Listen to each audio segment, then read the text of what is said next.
Kinilala po ng City Administrator ng Tacloban ang mga unang rumisponde matapos manalasa ang Super Typhoon Yolanda sa kanilang lungsod.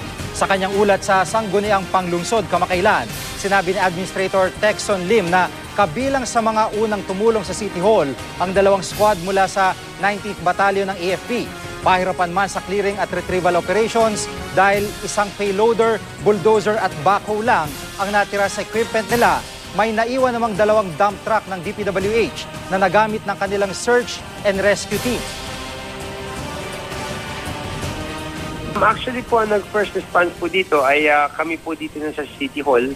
Nakakasama po namin, may 2 kaming squad po na nakasamang AFP na inassign po mula sa 19th Battalion as a matter of protocol na 2 pong pinarada po dito sa City Hall. Kung magugunita po ay inireklamo ng lokal na pamahalaan ng Tacloban sa pagdinig ng Senado ang kakulangan ng pulis at sundalo para sa seguridad, bagay na pinabulaanan ng DILG.